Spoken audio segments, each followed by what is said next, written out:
Volvemos, estamos en esta casa, no es hotel, esta noche con la visita del expresidente Jorge Tuto Quiroga.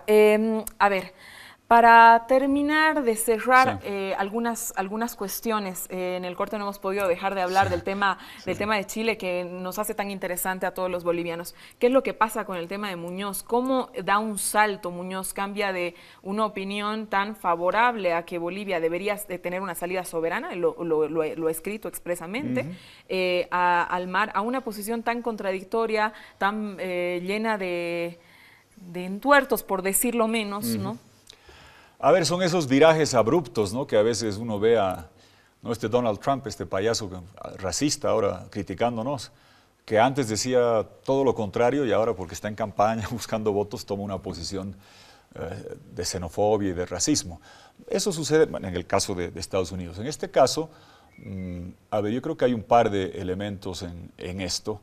Recordemos que cuando estábamos en los alegatos de La Haya, y dicho sea de paso, yo estaba en Bolivia, casi todos los voceros estaban allá, había mucha prensa chilena y creo que yo hablaba todos los días defendiendo la posición de Bolivia. Nadie me pidió, no hubo reuniones, no hay que pedirle permiso a nadie para ser bolivianos y respaldar esto que es una causa nacional. Pero allá recordarás que la presidenta chilena en una situación confusa se fue al programa de Don Francisco y despidió a su gabinete.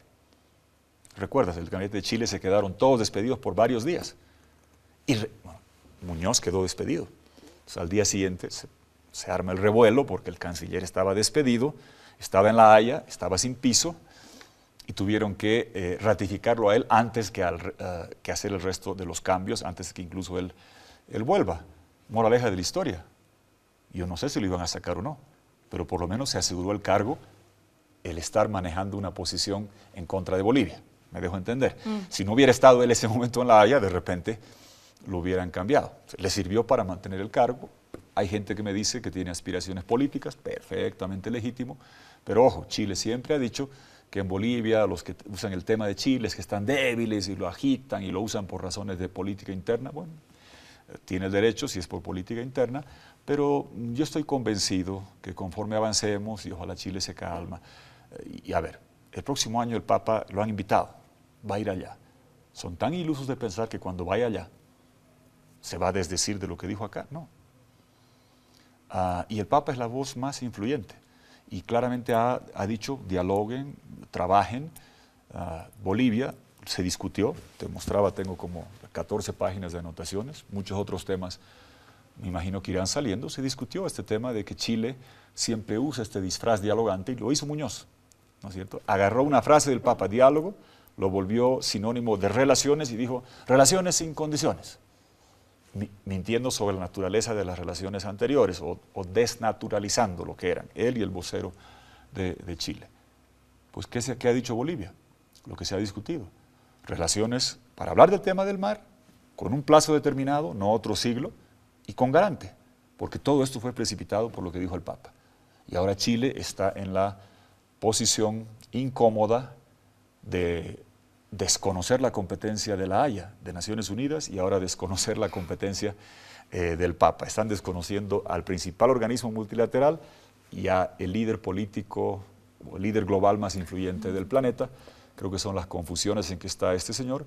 Habrá espacio también, y sin publicidad, para discutir. Uno en estos eventos se encuentra con expresidentes de Chile, con autoridades de Chile, y a mí me consta que muchos que tenían posiciones contrarias a dialogar con Bolivia para una solución, fueron evolucionando con el tiempo. Y más allá de una ciudadanía que hoy por hoy está proclive, si uno hace una revisión de las redes, etcétera, encuentra ciudadanos chilenos que no son periodistas, no son diputados, no son gente, digamos, que está en ninguna esfera política y que de todas maneras saluda. Y yo creo que un tema importante, y con esto creo que te concluyo las ideas sobre esto que se ha discutido, es clave mostrar el enorme beneficio económico de generar integración en el cono sur, entre economías complementarias. Chile necesita energía, nosotros la tenemos. Nosotros para comerciar queremos gravitar sobre el Pacífico. El 90% del litio del planeta, mi chapi reloj tiene litio, mi computadora tiene litio, tu celular tiene batería de litio, el 90% del litio está en un pequeño triángulo entre Uyuni, Atacama y Salar de Hombre Muerto. Podríamos tener sobre el Pacífico todas las fábricas de baterías de litio, de iPads, de celulares, de autos, de motos, y todo lo que se viene para gravitar sobre el Pacífico es el potencial de integración eléctrica. Tenemos cordillera al medio, es enorme, hay grandes posibilidades de desarrollo, pero existe un tema pendiente y como hemos dicho varias veces muchos bolivianos, el encontrar una solución a este tema en el siglo XXI con una lógica del siglo XXI, respetando el derecho y de manera pacífica, permite desencadenar una serie de sinergias y compatibilidades económicas que traerían enorme beneficio. Yo creo que hay que buscar conversar con toda la gente que pueda influir en esta materia en Chile. Tendrán allá también pronto elecciones, hay que conversar con ellos, también con Perú, y creo que ahí todos podemos de una manera u otra poner un granito de arena. Esto se dilucida en el mundo europeo, anglosajón, lo de la Haya. Si yo puedo explicar en inglés en una entrevista, lo haré. Don Jaime Paz en francés, lo hará. Le decía el otro día, fíjese, en Perú no debe haber una persona que sea amigo de Alan García y de Keiko Fujimori. Pues Jaime Paz, me consta, lo es. Y entre los dos, son dos de los principales contendientes el próximo año en Perú. Sabemos que es clave la relación. Jaime tiene una excelente relación en esos dos lados. Todo lo que podamos hacer, si hay un alcalde que es amigo de otro, que sirva, todos podemos hacer gestiones para aprovechar esta coyuntura, porque yo no creo que volvamos a tener un papa latinoamericano, argentino, que conozca, que entienda, que se pronuncie en los próximos 200 años. Es una enorme oportunidad. Don Tuto, yo quiero hablar ahora, pasar este bloque, para hablar de lo que es su especialidad, el tema económico. Ha hecho muchísima mención a Venezuela en el anterior bloque. Y creo que no hay nada más que el tiempo, nada más amigo que el tiempo para fijar algunos conceptos.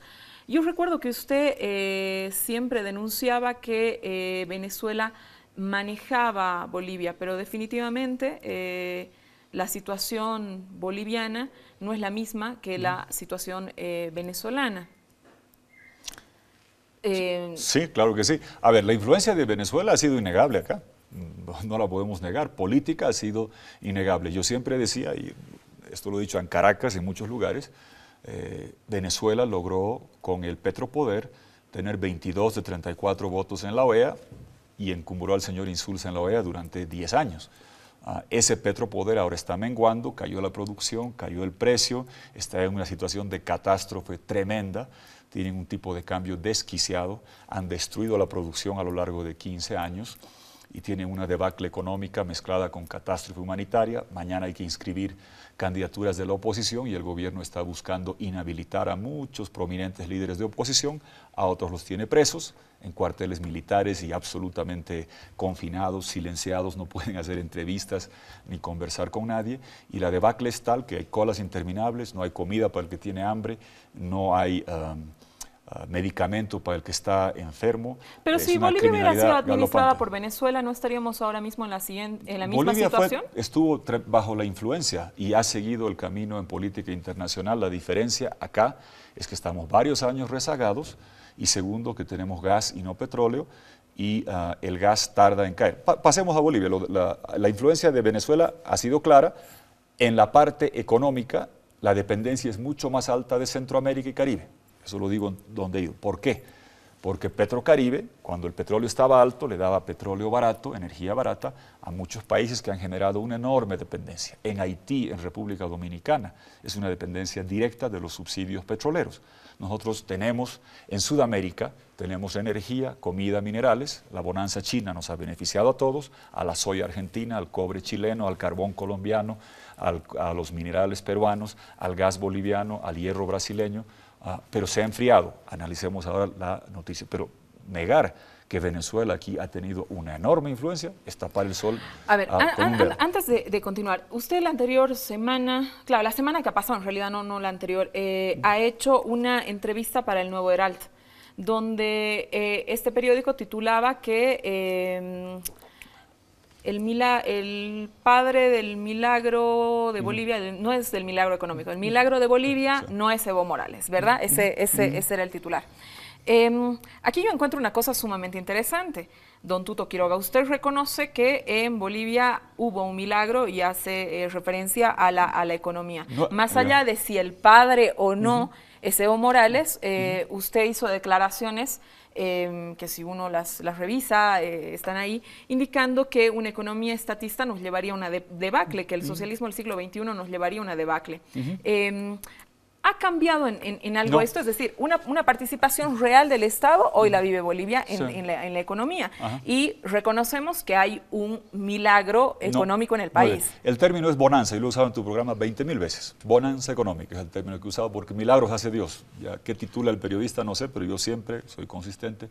Me refiero a la bonanza económica de Sudamérica por el influjo de las compras de materias primas de China. Lo hemos discutido largamente acá. Cómo hemos pasado en poco más de una década de 1.200 millones de dólares de exportaciones a 12.000 y pico millones de dólares, 10 veces más, por precios del gas que se multiplican por 5, el volumen se multiplica por 5. Si tu principal producto de exportación se incrementa el precio 5 veces y el volumen 5 veces, 5 por 5, 25, vendes 25 veces más regalías, más IDH, 8 veces más ingresos fiscales. Fue un tema de la campaña. Y además, aquí en este programa largamente he dicho de que el tema del gas y la minería, en una década, si tú me dices qué campo se ha descubierto, ninguno, en particular por gestiones de este gobierno, son campos que estaban allí. Gasoducto al Brasil se hizo en 99, el gasoducto Yacuiba-Río Grande, el interno que saca el gas de tu tierra tarijeña hacia el campo de Santa Cruz, lo hicimos el 2002, el IDH lo hizo, el impuesto directo a los hidrocarburos, lo hizo Vaca 10 el 2005, el MAS se opuso a ello.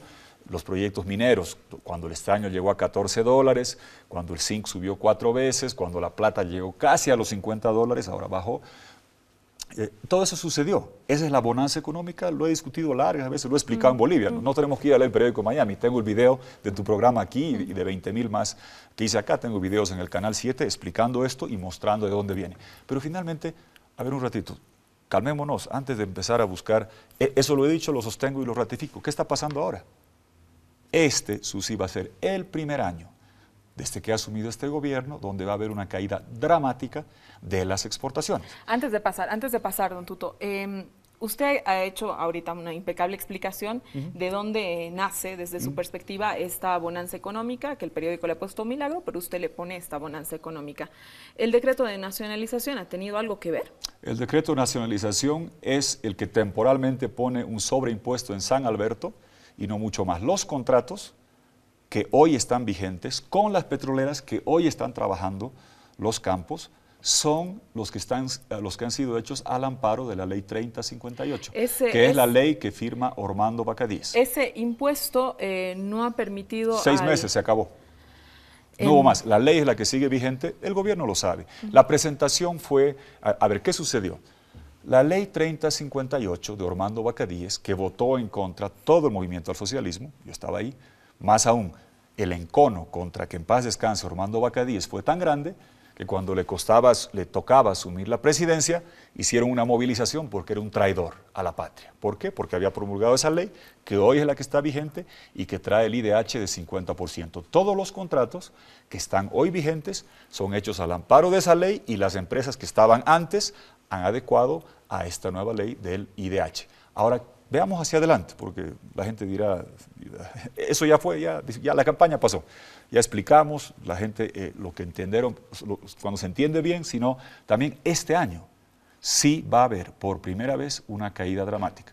Y si había gente que pensaba que subir las exportaciones a más de 12.000 millones de dólares se debía a algo que hizo el gobierno, también van a pensar que la caída que este año seguramente va a significar que las exportaciones bajen de 12.000 y pico a 8.000 y pico y que los IDHs bajen la tercera parte.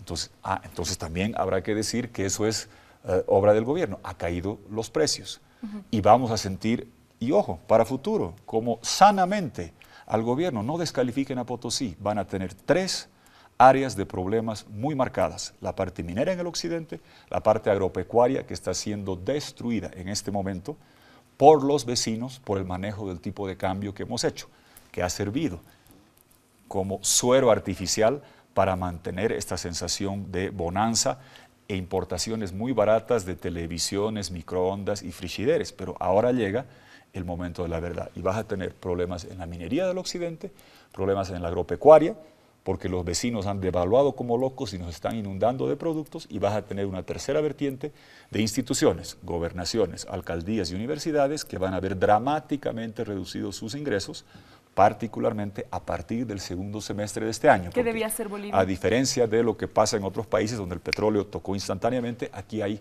6 meses de demora por la fórmula que negocia en los 90s Herbert Müller. Lo primero que el gobierno debería hacer es dejar de descalificar a las genuinas protestas que se van a venir dando. Créeme, yo he tenido que lidiar con ellas. El estaño ya no está en $14, bajó de 7. Yo nunca lo vi encima de $2, Susi. Y los cooperativistas venían a La Paz, hacían quejas, tuvimos que pagar cupones de empleo, tuvimos que responder ante una emergencia de catástrofe en el sector minero porque los precios estaban por los suelos. Hay que entender que lo de Potosí y la reivindicación que tienen y la marcha que han hecho, donde han creado un gran símbolo opositor, más allá de los dirigentes de Comcipo, este hermoso petardo que se ha ganado el corazón de todos, el perrito que salía, que lo han recibido en hombros a Potosí. No se gana nada. El manejo, la gestión de esto fue mala. Se discutía mucho de la forma, en qué lugar nos reunimos, con quién nos reunimos, cuándo nos reunimos y cómo nos vestimos, en lugar de tocar los temas de fondo. Y dejar a la gente frustrada pensando se ha derrotado a Potosí porque se fueron sin nada, es malo, no es bueno. Ojalá, el gobierno debería mandar autoridades a Potosí a buscar retomar y concluir esas negociaciones porque hay una genuina frustración.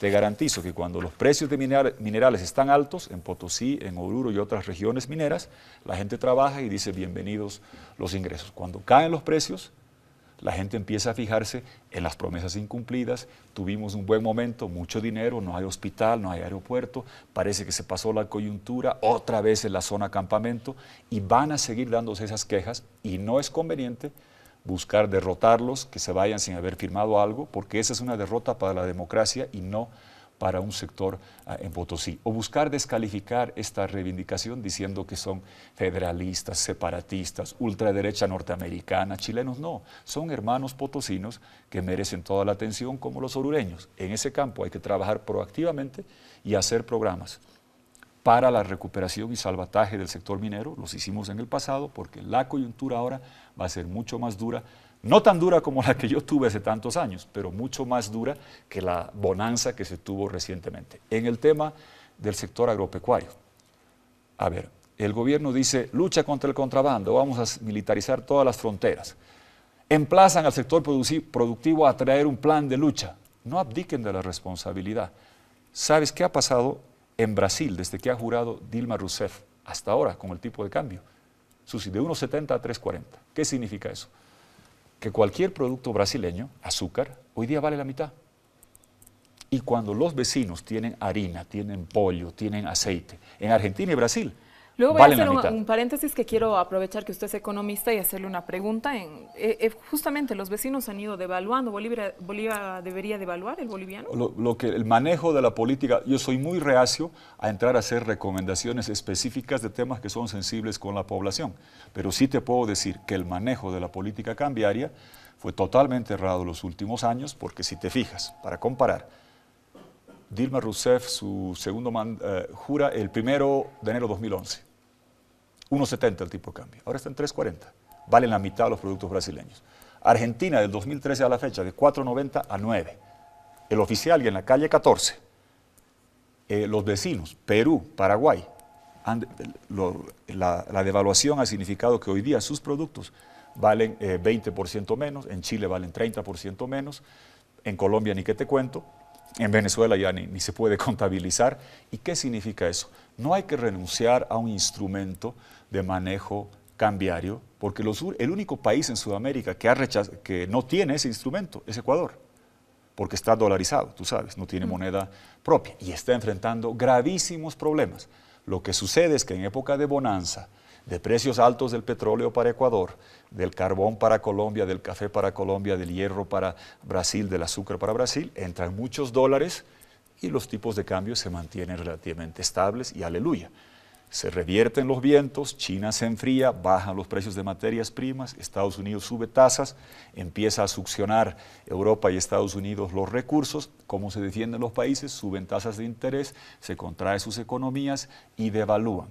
Y la realidad es que los hemos vivido como si fuéramos Ecuador, como si estuviéramos con un tipo de cambio fijo a lo que hizo Argentina, lo que es un error, muchos años, demasiados años. Y ahora los vecinos que han ido devaluando tienen sus productos competitivos, no en minería, pero sí en agricultura, en carne, en azúcar, en aceite, en harina, en pollo, sustancialmente reducidos en su precio. ¿Por qué? Porque más allá de los factores de competitividad, tecnología y demás, porque su moneda la han devaluado casi al doble de ritmo Argentina y Brasil, lo cual significa que los precios son la mitad, la tercera parte en Perú, Paraguay y en Chile otro tanto. Organismos especializados han reconocido como al ministro Luis Arce Catacora como uno de los buenos ministros en la región, y durante años consecutivos le hicieron este reconocimiento. ¿Porque usted tiene esa misma impresión? Me daría la sensación no, yo no personalizo, pero mire, hay que mirar con mucha desconfianza. Premios todo el mundo tiene. Sánchez de Lozada tenía hartos premios y hacía propagandas con el Banco Mundial diciendo lo bien que lo hacía. No, le estoy hablando de algo objetivo que ha sucedido. Lo que pasa es que cuando hay bonanza y hay gran cantidad de dólares y exportábamos 12.500 e importábamos 8.000 millones de dólares a un tipo de cambio fijo, bueno, aleluya. Entre gran cantidad de dólares se reparte IDH a las gobernaciones, a alcaldías, universidades, cada mes que pasa o cada trimestre, más y más. Los precios minerales están buenos, se tiene un consumo subsidiado, porque parte de la bonanza fue el consumo subsidiado de bienes terminados, computadoras, relojes, frigideres, totalmente baratos, porque los otros países que devalúan se encarece su importación, defienden un poco su aparato productivo. Los premios no los conozco, te estoy hablando de la realidad y hoy estamos empezando a acusar eso. Habrá que ver cuáles son las evaluaciones que se hacen más adelante, porque ese es, te repito, a caída de la minería de Occidente, el sector agropecuario está vulnerable por factores de competitividad estructurales, pero sobre todo por esta cuestión cambiaria. Y lo tercero, va a venir. Y no le estoy incentivando, te estoy diciendo, va a haber frustración, quejas de universidades, alcaldías y gobernaciones que van a ver que caen los ingresos. Porque ya me están insistiendo con el tema del corte, pero como lo ha nombrado. Aquí le quiero hacer una pregunta muy de percepción por todo el desarrollo de las respuestas que ha hecho don Tuto Quiroga. Si Gonzalo Sánchez hubiera sido presidente del país, la situación económica del país hubiera sido la misma. No, por favor, no. Le estaba diciendo del premio. Olvidémonos, no está ni va a volver. Olvidémonos, por favor, ya no es. Lo que le estoy diciendo es que el salir a jactarse de premios, todo el mundo lo ha hecho. Me recuerdo en la década de los 90, cuando yo venía a este mismo set a cuestionar la Enron y la capitalización y me hacían juicios. Por ello, me sacaban propagandas de los organismos que decían que todo está bien. Es un recurso trillado. Estoy comparando el uso del recurso, no la persona, por favor. Ese no cuenta. Creo que lo que hay que tener en cuenta ahora es qué va a pasar. ¿Qué va a pasar? ¿Qué va a suceder? La realidad es que los tiempos de bonanza, de exportaciones que iban subiendo de la década de principios de siglo, 1.200, 1.300 millones, que van subiendo 3.000, 5.000, 7.000, 12.000, este año van a caer a 8.500, 8.600, caída del IDH, menos recursos para gobernaciones, alcaldías, universidades, vecinos en crisis, devaluaciones masivas, productos abaratados que nos están destrozando en el agropecuario, caída en precios mineros que van a traer conflictos en Occidente. La línea de querer descalificar todas estas protestas o quejas diciendo que son chilenos o ultraderecha es equivocada. Hay que entender que es una nueva realidad y buscar lidiar con ella, conscientes de que se han cometido errores en manejos de temas centrales en lo macroeconómico, como el que mencionábamos de la cuestión cambiaria con los vecinos. Me tengo que ir a un corte. Ahora sí. Quédese con nosotros, estamos en esta casa, en nuestro hotel, conversando con el expresidente de Bolivia, Jorge Tuto Quiroga.